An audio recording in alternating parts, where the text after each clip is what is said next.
안녕하세요. 워런 버핏처럼 매일 신문을 박전무와 함께 읽으면서 투자의 고수가 됩시다. 오늘 11월 29일 화요일 순서입니다. 어제 축구 잘 보셨습니까? 제가 원래 보는 건 별로 안 좋아해가지고 전반전은 안 보다가 집에 가서 이제 후반전을 보기 시작을 했는데요. 2대 0으로 지다가 아주 뭐 맹공을 퍼부으면서 아주 후반전 박진감 넘치는 경기였습니다. 오늘 신문 기사에 오늘 이제 매일경제에서 신문을 쭉 기사를 다 따왔는데요. 첫 번째 기사에 이제 이렇게 돼 있더라고요. 눈물 흘리는 손흥민의 셀카, 가나 스텝 비매너 행동 이렇게 이제 돼 있고 지금 여기 보이시는 사진처럼 경기 종료 후에 손흥민과 셀카를 찍으려고 하는 가나 스텝 이렇게 셀카를 딱 꺼내드니까 이제 손흥민 선수가 이제 고개를 확 돌려버렸었는데, 저도 요 장면 봤거든요.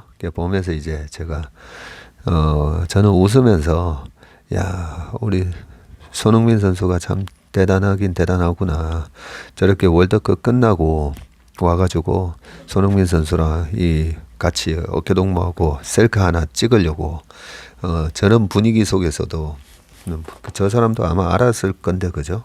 그래도 셀카 한번 찍고 싶어가지고 이 자식 우리 손흥민 선수라 저렇게 셀카 찍으려고 막 웃으면서 좀 봤었거든요. 예. 그래서 뭐 우리가 가나 스텝 비매너 행동이긴 한데 우리가 뭐 그걸 여기 보면 이제 가나의 한 스태프가 눈물을 흘리는 손흥민에게 다가와서 셀카를 시도해서 축구 팬들의 분노를 자아냈다. 이렇게 돼 있고 2대 3으로 진 거는 뭐 다 아실 거고요. 근데 뭐 헤딩골 아주 야, 저는 조규성 선수 보면서 그 헤딩을 따는 게 이 축구를 해보시면 제일 위험한 게 헤딩 따는 거거든요. 저 같은 경우에도 저도 이제 한 3년 전에 서초구 대회에 나가가지고 코너킥 올라온 걸 이제 헤딩골을 넣은 적도 있긴 하지만 헤딩골 따는 게 굉장히 위험하고 어렵습니다.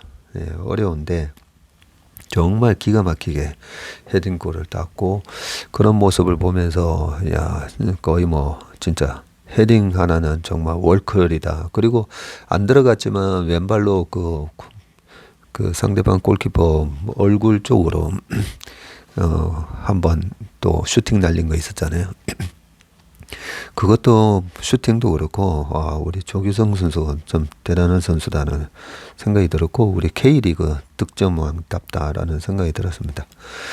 그래서 이런 얘기 속에 이제 어깨동무하면서 사진을 찍은 이런 부분에 우리 축구 팬들 분노 이렇게 하지 마시고 우리나라는 손흥민 보유국이잖아요. 예.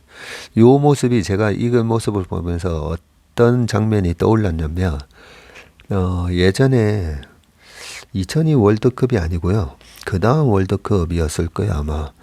그때도 우루과이랑 붙었던 것 같은데 그때 경기가 딱 끝나고 수아레즈 선수가 막 달려오더니 완전히 꾀돌이잖아요. 수아레즈 선수가 달려오더니 박지성 선수한테 유니폼 갈아입자고, 바꾸자고. 예, 저도 그때 보면서 야, 수아레즈 선수가 되게 영리하구나. 박지성 선수 유니폼 받아가려고. 그런 모습들이 우리나라에 예전에 뭐 얼마 전까지만 하더라도 우리가 FIFA 랭킹 막 50몇 위였었거든요. 근데 지금 얼마나 랭킹도 많이 올라갔습니까, 그죠? 김민재 같은 선수도 있고 어제 이강인 선수 들어오자마자 막 2골 나고 세계적인 선수가 참 많습니다. 그런 모습들 보면서 우리나라 주식시장에도 이 세계적인 기업들이 아주 많아지고 있고요. 여러 가지로 국격이 상당히 졌지만 그렇게 와가지고 셀카를 찍으려는 모습에 저는 또 우리나라 대단하다는 그런 생각을 했습니다. 그 다음 경제 기사를 이제 바로 좀 가보겠습니다. 중국 백지 시위 물결. 시진핑 리더십 중대 기로. 어제는 이제 뭐 중국 이 시위 때문에 또 보면 뭐 우리나라 시장뿐만 아니라 미국 시장까지 영향을 받았었잖아요. 아시아 증시 전부 뭐 줄렁거리고. 그래서 저는 그걸 보면서 실질적으로는 아니 왜 이제서야 시위를 시작하나는 생각이 들더라고요. 그동안에 이제 워낙 이제 뭐 시진핑이 공포 정치를 편 것도 있습니다. 있는 건데 그래도 지식인들이 많잖아요. 지식인들이 많은데 그나마 이제 베이징 대학에서 시도 나오고 여러 가지 이제 그런 모습들을 보면서 좀 늦어서 아쉽지만 그래도 이제서라도 중국의 지식인들이 좀 일어서는구나 뭐 그런 생각을 좀 했습니다. 그런 차원에서 이 시진핑의 리더십, 우리는 이제 이런 부분이 어떤 결과를 가져올까 이제 그걸 봐야 되잖아요. 저는 이런 부분이 긍정적인 결과를 좀 가져온다고 보거든요. 일단 좀 읽고 나서 말씀드릴게요. 27일 중국 베이징에서 우르무치 화재의 희생자들을 추모하기 위해 모인 사람들이 흰 종이를 들고 제로 코로나 방역 반대 시위를 벌이고 있다. 중국에서는 검열을 피하기 위해 아무 내용이 없는 백지를 항의의 의미로 사용하고 있다. 굉장히 영리한 시위죠. 우리가 옛날에 뭐 3.1 운동 때도 흰 옷을 입고 비폭력 시위를 했었고 간디도 그랬었고 그죠. 이런 부분들이 보면 백지를 들고 하는데 중국 상하이와 광저우 등 지방 주요 도시에서 시작된 중국 시민의 제로 코로나 항의 시위가 수도 베이징까지 확산되면서 3년임을 확정한 시진핑 국가주석의 리더십이 가장 큰 위기를 맞게 됐다. 시위 현장에서 시진핑 물러나라, 공산당 물러나라 등 최고 지도자에 대한 항의 구호까지 등장하면서 중국 공산당이 1989년 천안문 사태, 티난문 사태 이후 가장 큰 위기를 맞았다는 평가가 나오고 있습니다. 이제 전 세계의 시선은 들불처럼 번지는 제로 코로나 반대 시위에 시 주석이 어떤 대응 카드를 꺼내드는지에 쏠리고 있고요. 전문가들은 민심 위반 등을 우려해서 강원 양면 정책을 사용할 것이라는 전망을 내놓고 있는데 전날 밤 10시께 28일 27일 밤 10시에 베이징 차오양구 량마차오루 인근에 흰 종이를 든 사람 수백 명이 모여서 시위를 했고요. 량마차오루는 한국을 비롯해서 미국과 일본 등 각국 대사관이 밀집해 있는 시내 중심가라고 합니다. 백지를 든 시민들은 신장 웨이월 자치구 우르무치에서 발생한 아파트 화재 희생자들을 추모한 뒤 봉쇄 대신 자유를 원한다. 영수 말고 선거권을 요구한다. 문화혁명 말고 개혁이 필요하다. 등의 구호를 외쳤고요. 시 주석이 있는 베이징 한복판에서 이례적으로 시 주석의 권위에 정면으로 도전하는 항의 시위가 발생한 것입니다. 더 큰 문제는 이들의 시위가 많은 대중의 공감을 받고 있다는 점이고요. 현장에서 촬영된 트위터 영상에서 주변을 지나가던 자동차 운전자들이 경적을 울리면서 시위대를 응원하는 모습이 담겨졌고요. 위챗이나 웨이보 등 중국 SNS에서도 백지를 들고 있는 본인 사진을 올리거나 흰 네모 사진을 게재하면서 시위에 간접적으로 동참하는 사람들이 지금 늘고 있다고 합니다. 중국에서는 검열을 피하기 위해서 아무 내용이 없는 백지를 항의의 의미로 사용하고 있는데 백지 시위는 2020년 홍콩 민주화 운동에서도 등장을 했고요. 중국 당국이 표현의 자유를 억압하는 내용의 국가보안법 시행을 강행하자 시위대가 백지를 들고 항의한 것이다. 베이징뿐 아니라 상하이, 우한, 청두 등 중국 주요 도시에서 일요일 밤 기습 시위가 벌어졌고요. 대다수 시위가 봉쇄 반대 구호를 시작해서 억압 대신 자유를 달라. 이런 영상이 뉴스에서도 어제 저녁에 많이 나오더라고요. 그래서 이제 어떻게 정부가 대응할지. 하지만 일각에서는 오히려 이번 시위가 중국의 방역 완화 정책을 가속화할 것이라는 분석도 나오고 있다. 블룸버그는 시 주석이 단속이냐 유화책이냐의 딜레마에 놓였다는 제목의 기사에서 공산당은 성남 민심이 폭발하지 않도록 방역을 느슨하게 해서 사회 불안 압력을 낮추려고 할 것이라고 내다봤네요. 이미 지방정부를 중심으로 제로 코로나 정책을 완화하려는 행보가 시작되는 모습이고, 베이징시의 당국은 전날 기자회견을 열고 아파트 단지 입구나 동단위 문을 걸어 잠그는 행위, 아파트 전체 단지 봉쇄 등 무차별 방역을 금지한다고 밝혔네요. 중국 허난성의 성도인 짱조우는 봉쇄된 상황이어도 병원 치료 등 응급하다면 집 밖으로 나갈 수 있다는 새로운 지침을 발표하기도 했다. 네. 아니, 중국 사람들도 월드컵 다 볼 거 아닙니까? 그죠? 예, 저렇게 많은 사람들이 몰려서, 예, 응원하고, 막, 그랬는데, 지금 정말 정치적인 이유로, 저렇게 아직까지 코로나 방역이라는 그런 핑계를 갖고, 저렇게 인민들을, 저는 뭐, 솔직히 그렇게 생각합니다. 뭐, 저 의견에 이제, 조금, 반대하시는 분들도 있지만, 결국 중국 공산당 일당 체제 속에서 시진핑이 이제 3년임하고, 예, 이런 와중에 중국의 인민들을 계속 이 방역이라는 명분을 갖고 정부가 이렇게 가두고 감금하고 그런 생활에 익숙해지도록, 예, 이 사람이 습관이 무섭다고 하잖아요. 이런 부분에 사람들이 익숙해지도록 저는 만드는 그런 작업이었다라고 보거든요. 예, 그래서 저는 어떻게 중국의 지식인들이 저렇게 계속 가만히 있나 좀 의아해했었어요. 이런 부분들이 아무튼, 예, 빨리 방역을 좀 풀고, 예, 중국 인민들도 좀 다시 행복한 시절로 돌아서고, 그 가운데 여행도 좀 다니고, 예, 한국 관광도 좀 많이 오시고, 예, 그렇게 해서 우리 경제에도 좀 도움이 됐으면 좋겠습니다.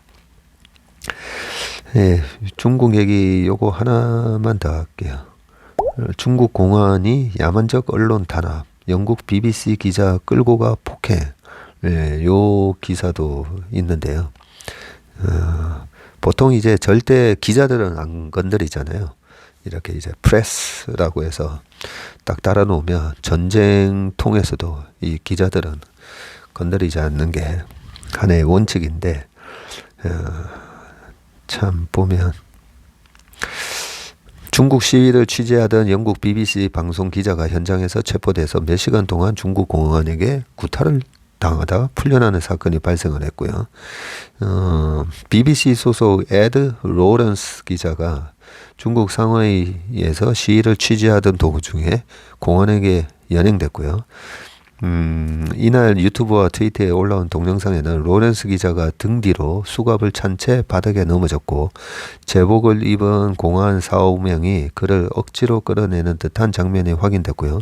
다른 동영상에서는 로렌스 기자가 주변에 당장 영사관에 연락하라고 소리치는 모습이 담겼고, BBC 대변인 성명에서 BBC 소속 기자가 상하이에서 취재하던 도중 수갑이 채워진 채 연행됐으며, 로런스 기자에 대한 대우가 극히 우려스럽다라고 공식 발표했는데, 석방될 때까지 몇 시간 동안 붙잡혀 있었고, 공안이 그동안 로렌스 기자를 손발로 구타했다면서 로렌스 기자가 승인받은 언론인으로 일하던 중에 이런 일이 발생했다고 설명을 했습니다. 그는 체포 직전까지 트위터에다가 우르무치 화재 희생자 추모객들은 꽃을 들고 다닐 수는 있지만 바닥에 놓을 수는 없다. 시위대가 수십 명에서 수백 명으로 불어났다. 경찰이 시민 3명을 체포했다는 등 시위 상황을 실시간으로 중계했다고 합니다. 체포된 다음 날에도 로렌스 기자 트위터에는 시위대가 몰렸던 우르무치 거리에 2m 높이의 가벽이 세워지고 길 곳곳에 공안이 서 있는 영상이 게재됐고요. 영국 정부는 자국 기자가 폭행을 당한 데 대해 즉각 유감의 뜻을 표명했고, 그랜트스 영국 산업부 장관은 언론인을 중국 공안이 폭행한 것은 변명의 여지가 아예 없는 일이라고 말을 했고요. 이에 대해서 이제 자오리젠 중국 외교부 대변인은 이날 정례 브리핑에서 BBC 기자 폭행 사건에 대한 질문이 나오자 그는 자신이 기자라는 신분을 밝히지 않았고 기자증을 자발적으로 제출하지도 않았다고 말했다. 중국은 외신 기자의 입국을 차단하거나 완전히 추방하는 등 당 정책에 비판적인 언론인을 탄압해 왔는데 중국 외신 기자 클럽이 올해 초 발행한 보고서에 따르면 중국 정부는 온라인 신체적 공격, 사이버 해킹, 비자 거부 등을 통해서 외국 언론과 인터뷰 대상자들을 위협했고요. 중국에서 활동하는 외신 기자 중 상당수는 보도 과정에서 괴롭힘을 경험했다고 밝혔습니다. 영국의 한 기자는 법적 조치를 하겠다는 당국 위협에 따라 가족과 함께 대만으로 강제 이주한 것으로 알려졌다. 네. 얼마 전에 우리나라 그때 정치인분들 무슨 그게 코로나 전이었었던 것 같은데요. 그때 중국 갔다가 중국에서 우리나라 기자분도 한번 구타 폭행 당하지 않았었나요? 하여튼 뭐 요 기사를 보면요, 참 한마디로 참 후진국이다. 예, 후진국인데 이 후진이 선진국의 반대의 후진이 아니라 참 후지다는 느낌이 드네요. 그죠? 네, 참 중국이 저희 형님도 2004년부터 중국 가서 일을 하고 있지만 참 이렇게 나라가 후진 나라가 돼서 참 안타깝습니다. 그 다음 기사는 힘받는 인플레 정점론이고요. 무디스 10월이 최고점이다 라는 기사가 나와서 이건 또 무슨 얘기지 하고 한번 가져와 봤습니다.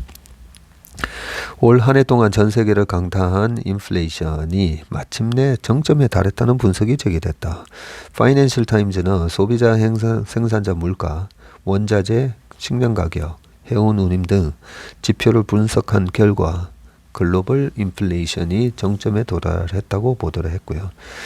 파이낸셜 타임즈가 인용한 글로벌 신용평가서 무디스의 자체 추산 데이터에 따르면 좋네요.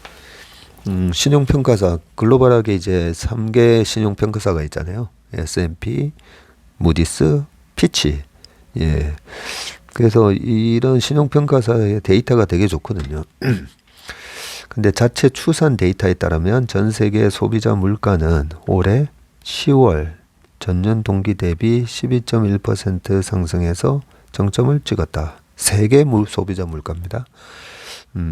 미국이 CPI가 이제 6월 달에 9.1을 찍고 계속 떨어지면서 지난달 이제 7.7 나왔었잖아요. 그런데 지금 영국이나 뭐 유럽 보면 지난달에도 10월 달에도 여전히 10% 넘는 그런 물가가 나와서 의외다라고 생각했었는데 전 세계 소비자 물가가 올해 10월 달에 12.1% 상승해서 그때가 제일 높았네요. 마크 잔디 무디스의 수석 연구원은 파이낸셜 타임즈에다가 이는 올해 최고점이 될 것이라면서 공급망 병목 현상이 완화됨에 따라 소비자 물가 상승세는 점차 누그러질 것이라고 말을 했습니다. 세계 각국의 지금 생산자 물가 지수 PPI도 상승세 둔화가 뚜렷해지고 있죠. 영국 경제 분석 기관이 캐피탈 이코노믹스에 따르면 미국 10월 PPI는 전월 대비 0.2% 상승을 해서 시장 예상치 0.4% 하회하면서 7.7 나왔던 거였고요. 지난달 독일 PPI도 전월보다 4.2% 하락을 해서 PPI가 전월보다 4.2%나 하락을 했네요. 그렇죠. PPI는 최근에 떨어지고 있었죠. 1948년 이후 최대 낙폭을 기록을 했다고 합니다. 영국의 10월 PPI도 전년 대비 19.2% 올라서 9월 20.8%에 비해서 둔화세로 돌아섰고요. 스페인, 포르투갈, 폴란드 등 주요 20개국 이거 1년대 다 축구 잘하는 나라네요. 이번에 또 성적이 다 좋은 나라들입니다. 이 주요 20개국 G20 중 대부분의 국가에서 10월 PPI가 전년 동기보다 둔화됐다고 파이낸셜 타임즈는 설명을 했다. 로이터 통신에 따르면 30일 발표될 예정인 유로존의 11월 소비자 물가지수 CPI 상승률도 10.4%로 지난 10월 10.6%보다 둔화될 것으로 예상이 됐는데 자꾸 뭐가 팝업이 떠서 소리가 났습니다. 죄송합니다. 원자재 식량 가격도 지금 하락세인데 북해산 브렌트유 선물 가격은 올해 들어서 약 18% 올랐지만 최근 한 달 새 10% 넘게 떨어졌고요. 오늘 아침에 저희가 그 회의할 때 보니까 이제 WTI 같은 경우는 연초 이후로 겨우 이제 10% 올랐더라고요. 네. 유엔 식량농업기구의 세계 식품 가격 지수 연간 상승률도 지난해 5월 40%로 정점을 찍은 뒤에 하락을 해서 올해 10월에는 1.9%에 그쳤고요. 코로나에 따른 봉쇄가 시작되면서 5배 넘게 뛰었던 글로벌 해운 운임도 팬데믹 이전 수준을 회복했다고 합니다. 물가 상승률 둔화세는 각국 중앙은행이 금리 인상 속도를 늦추는데 힘을 실어줄 것으로 전망된다. 이 부분이 이제 핵심이죠. 네. 파이낸셜 타임즈는 경기 침체를 감수해가며 기준금리를 급격하게 인상을 해온 각국 중앙은행에는 희소식이 될 것이라고 평가를 했고, 다만 일각에서는 물가 상승 변수가 상존을 해 속단하기는 이르다는 주장도 나온다. 수제나 스트리트 하그리브스 랜스 다운 뭐죠? 수석 애널리스트는 이름이 엄청 기네요. 수제나 스트리트 하그리버스 랜스 다운 이게 어디 회사 이름인가 보네요. 수석 애널리스트는 다음 달에 있을 유럽 연합 EU의 러시아산 원유 가격 상한제가 영국과 유로존의 인플레이션을 다시 부추길 가능성이 있다고 말했습니다. 네, 아무튼 글로벌 CPI가 어떻게 보면 연준이 이렇게 미국뿐만 아니라 전 세계의 이 물가를 계속 모니터링하고 있었을 건데 10월 달이 이제 정점을 찍고 이제 빠진다라는 그런 무디스의 자료가 나왔기 때문에 이 부분이 이제 앞으로 정말 어떻게 실현되는지, 그리고 정말로 요 마지막 문구에서 나왔듯이 중앙은행의 금리 인상 속도를 늦추는데 이 속도를 늦춘다. 이게 바로 투자자들이 바라던 피벗이잖아요. 그죠? 이 피벗이 정말 나오는지 한번 지켜보겠습니다. 그 다음 기사는 개발자 한마디에도 출렁 1200조 코인 시장 규제가 전무하다라는 말인데 저도 이 코인 시장 뭐 계속 이렇게 기사 나올 때마다 읽어보고 좀 이해를 보려고 하는데 규제도 이렇게 전무했었나 보네요. 최근도 기자께서 쓰신 기사인데 한번 읽어보겠습니다. 코인 시장 새 판짜기 무법지대 가상화폐 시장 하면서 올해 장영국 위메이드 대표 발언에 따른 위믹스의 가격 변동이라고 되어 있으면서 12,000원부터 이번에 폭락할 때까지 어떤 얘기를 했는지 중간중간에 적혀 있네요. 위메이드 코인 기습 매도 사실 아니야. 정기 공시할 것. 그게 2022년 1월 올해 1월 10일 날 그런 얘기가 있었네요. 이때는 23% 올랐다라고 돼 있네요.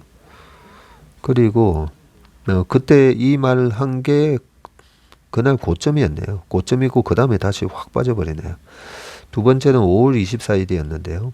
위믹스는 사용처가 뚜렷하고 루나랑 테라와는 다르다. 요 얘기하면서 또다시 한 35% 올랐었고 그 뒤에 이제 질질 흘러내리고요. 비트코인, 이더리움 이길 수 있는 위믹스 3.0을 다음 달에 공개하겠다. 라고 하면서 그때도 이제 한 30% 올랐다가 그 뒤로 이제 질질 흐르네요. 그리고 최근에 거래 종료는 업비트의 갑질이다라고 했지만 가격은 18.9% 이렇게 빠졌습니다. 최근 위믹스가 국내 4대 가상자산 거래소에서 상장 폐지되면서 가상화폐의 증권성 논란이 커지고 있다. 가상화폐를 증권으로 볼 것인지 지난 몇 년간 가상자산 시장에 뜨거운 관심사였는데요. 전 세계 투자자가 리플이라는 가상화폐와 관련을 해서 미국 금융당국이 감독당국인 증권거래위원회 SEC의 증권성 판단 결과를 기다리고 있는 가운데 아직 결과가 안 나왔나 보네요. 한국에서도 위믹스 사태를 계기로 이 문제가 다시 이슈로 떠오르는 분위기다. 28일 기준 전 세계 가상화폐 시가총액은 현재 1200조라고 합니다.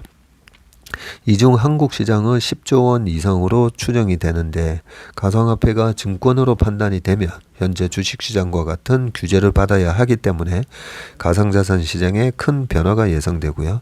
양측 주장이 팽팽히 맞서지만 이번 위믹스 사태를 보면 증권으로 판단해야 한다는 주장에 무게가 실린다. 업비트 등 가상자산 거래소들은 위믹스를 상장 폐지한 이유로 실제 유통량과 공시한 공급량이 다르다는 점을 들었는데요. 특정인 발언의 가격이 크게 출렁인다는 점, 주식처럼 상장 폐지 제도가 있는데 투자자 보호 조치는 전무하다는 점 등도 증권성 규제를 적용해야 한다는 주장의 근거로 꼽힌다. 특히 사소한 공지나 특정인의 한마디에도 가격이 급등락한다는 것이 문제인데 28일 매일경제신문이 국내 1위 가상자산 거래소 업비트의 올해 하반기 공지사항 97개를 분석해 본 결과 69개 공지사항이 나왔을 때 해당 코인의 이게 공지사항, 공시사항 이 나왔을 때 해당 코인의 변동폭이 5% 이상인 것으로 나타났고요. 97개 공지사항 중에 네트워크 업그레이드 등 해당 코인의 호재에 해당하는 소식은 24개에 불과했다고 합니다. 위믹스 가격 추이를 봐도 이 같은 현상이 두드러지고요. 위믹스는 국내 게임사 위메이드가 만든 가상화폐죠. 매일경제가 올해 장영국 위메이드 대표가 주요 언론이나 위메이드의 기업 설명회에서 언급한 주요 발언 11개를 살펴본 결과 위믹스 가격이 10% 이상 변동한 것은 7번이나 됐고요. 위믹스의 장밋빛 미래를 이야기했을 때는 가격이 30% 이상이나 올랐다고 합니다. 이 같은 가격 변동은 위믹스가 증권이라는 논거가 될 수가 있고 가장 유명한 하위 테스트를 통해 봐도 그렇다. 미국 대법원에서는 하위 테스트 4가지 기준에 해당할 경우 투자로 보고 증권법을 적용하도록 하는데요.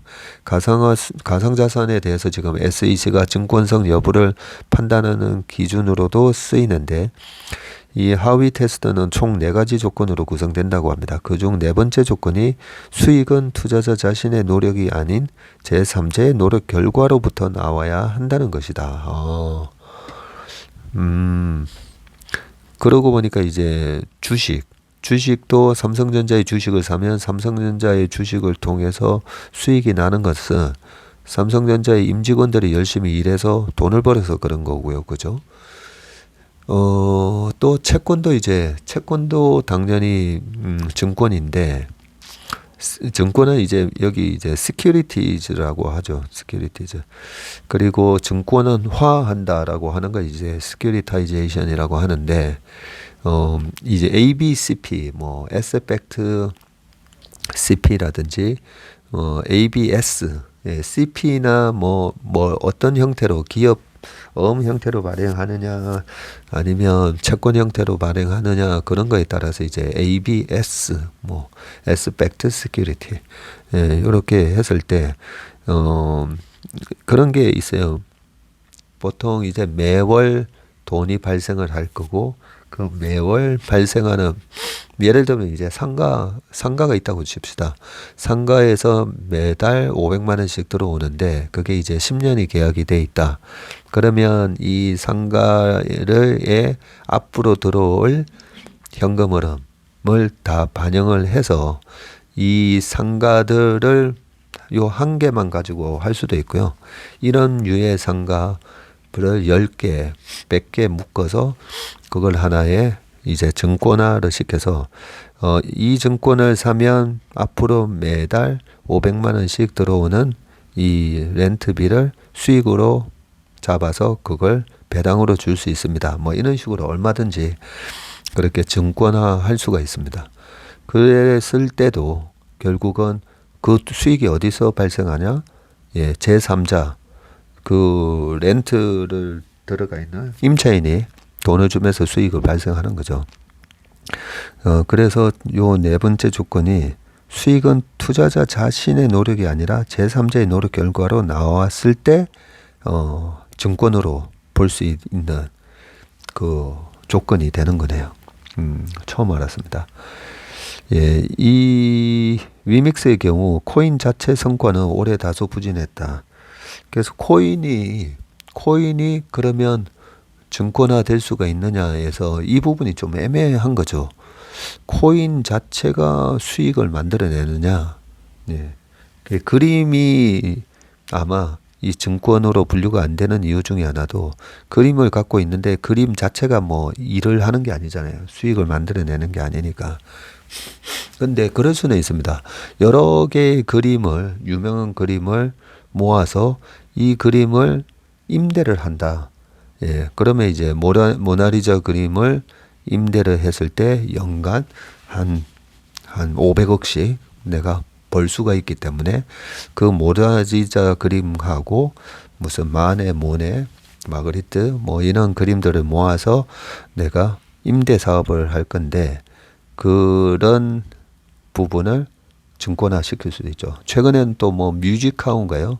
그 음원 같은 거를 모아서 또 그걸로도 이렇게 증권화도 많이 시키죠. 그래서 이 증권화의 가장 기본적인 조건 중에 하나가 이 제3자가 수익을 내는 건데 가상화폐에서는 어떤 식으로 수익이 나오는지 그 부분은 이제 뭐 워런 버핏이나 찰리 먼거가 자꾸 얘기하는 거죠.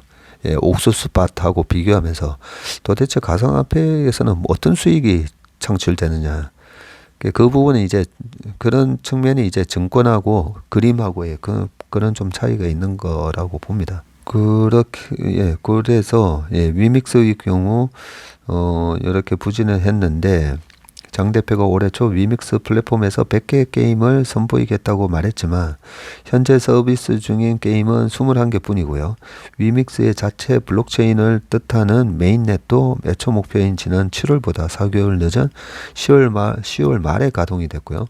장 대표의 발언만으로 가격이 변동했던 셈이다. 하이테스트상 증권에 해당할 가능성이 높다. 그런데 왜 발언만으로 가격이 변동했는데 하이테스트상 증권에 해당할 가능성이 왜 높다는 거죠. 가상자산의 증권성 문제는 올해 계속해서 지적이 되고 있고요. 지난 5월 루나 사태를 일으킨 루나의 경우도 검찰이 증권성이 있다고 보고 사기적 부정거래 등 자본시장법에 규정된 범죄 혐의를 적용해서 사법 처리하는 방안을 검토 중이고요. 코인은 아니지만 지난 4월에는 뮤직하우가 나오네요. 여기도. 지난 4월에는 뮤직하우 발행의 저작권료 참여 청구권이 금융위원회에 의해 투자계약 증권으로 판단받은 바가 있다. 금융당국도 올해 말을 목표로 증권형 토큰에 대한 가이드라인을 준비하고 있고요. 다만 이 가이드라인은 코인의 증권선 판단을 위한 제도가 아니라 한계가 있다. 국회에서 논의 중인 디지털 자산 기본법의 통과가 시급한 이유다. 라고 쭉 돼 있고요. 한 투자자는 위믹스 사태는 주식을 마음대로 찍어내 시장에 내다 팔고는 처벌 기준이 없으니 잘못이 아니다고 주장하는 것과 같다고 하면서 이렇게 투자자 보호 조치가 전무한데 어떻게 믿고 투자하겠느냐고 비판을 했습니다. 네, 이런 부분도 상당한 하나의 큰 맹점 중에 하나죠. 모 법무부연이 변호사는 현재 주식시장 규제를 그대로 가상자산에 적용을 하면 비트코인을 제외한 모든 코인이 상장 폐지돼야 할 판이라면서 그동안 금융당국이 사실상 손을 놓고 있었는데 가상자산 시장에 맞는 새로운 규제를 적용하는 방향으로 서둘러 논의를 시작해야 한다고 말을 했습니다.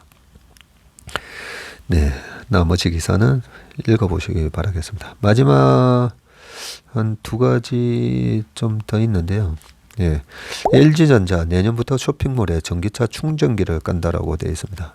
최근에 이제 LG전자가 다시 이제 좀 반등이 들어오고 있죠. 바닥 77,200원을 9월 30날 기록을 한 이후로 지금 9,190원, 91,900원 정도 올라왔고요. 바닥 대비는 한 19% 올랐네요. 이랬을 때 우리가 모르는 무슨 기업 가치에 어떤 큰 변화가 있는지 그런 거를 갖다가 우리가 기사를 통해서 확인해 볼 수가 있고, 요즘은 이 종목들 보면 종목 딱 들어가 보면 뉴스, 토론 뭐 이런 거 쭉 다 있잖아요. 그죠? 그 웬만하면 토론방은 안 보시는 게 나을 것 같아요. 저도 한 번씩 이래 들어가 보면 너무 이제 뭐 그 주식을 갖고 있는 사람과 안 갖고 있는 사람들이 너무 서로 이제 싸우면서, 그죠? 그리고 그 토론방을 자세히 이래 보면 주식을 사기 위해서 일부러 약간 악성 루머성으로 막 오히려 또 막 불안감을 조성하는 그런 댓글도 이래 제 눈에는 약간 보이거든요. 보면 저 사람 지가 살려고 일부러 막 저렇게 팔게끔 만드는 그런 댓글성도 보이고, 자기가 팔고 싶어서 또 막 좋다라고 막 엄청나게 광판다고 그러잖아요.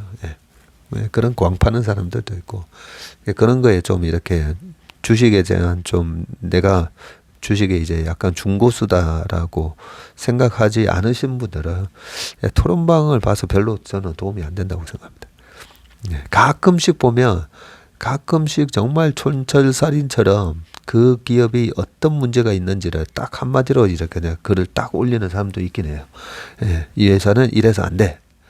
그런 걸 딱 올려주는 경우도 있는데, 웬만하면 이렇게 그 기업에 들어가서 뉴스를 좀, 신문 기자분들은 그래도 팩트 체크를 이렇게 좀 해서 올리는 거니까 뉴스를 많이 좀 참고하시기 바라겠습니다. LG전자가 전기차 충전 사업에 본격적인 도전장을 내민다는 거고요. 전장 사업부터 전기차 충전기까지 이어지는 모빌리티 사업에서 신성장 동력을 확보한다는 각오인데, LG전자가 자회사인 애플망고 유상증자 참여를 위해 246억 원을 최근 출자하고요.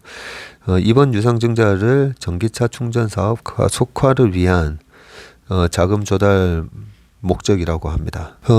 이번 출자 금액은 최초 애플망고 지분 인수 당시에 알려진 규모보다 훨씬 더 커진 액수인데, 당초의 인수가는 100억 원 규모로 알려졌는데, 업계에서는 이를 두고 LG전자가 전기차 충전 사업에 속도를 내는 것으로 해석을 하고 있습니다.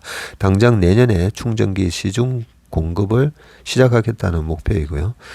LG전자는 지난 6월 달에 GS에너지와 GS네오텍과 공동으로 전기차 충전기 전문 업체인 애플망고를 인수를 했죠.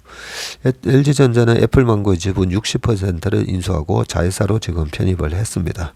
2019년 설립된 애플망고는 완속 충전기부터 급속 충전기까지 가정 상업용 공간의 다양한 수요에 대응하는 전기차 충전기 원천 기술을 보유하고 있고요. 특히 충전기 디자인과 설치 편의성을 대폭 향상한 슬림형 급속 충전기 설계 관련 독자 기술을 확보하고 있네요. 현재 LG전자는 경기도 평택시 LG 디지털파크에 전기차 충전기 생산 라인을 구축하고 다음 달 중 라인 구축을 완료하고 이르면 내년부터 가정 쇼핑몰, 호텔 등의 공급을 시작할 예정이고, 속도감 있는 사업 진행을 위해 LG전자는 전기차 충전 사업을 전담하는 조직을 신설을 해서 경쟁력을 키운다라고 하고 있습니다. 마지막 기사는 그냥 외국인 투자 등록제 30년 만에 폐지한다는 내용이고요. 저희 회사에도 가끔씩 이제 미국 시민권을 가지신 분들이나 캐나다 시민권을 가지신 분들이 오셔가지고 외국인 투자 등록을 해야 되는데, 이게 이제 곧 없어진다고 합니다. 오늘 웜의 신박 기사는 여기까지입니다. 오늘 하루도 감사합니다.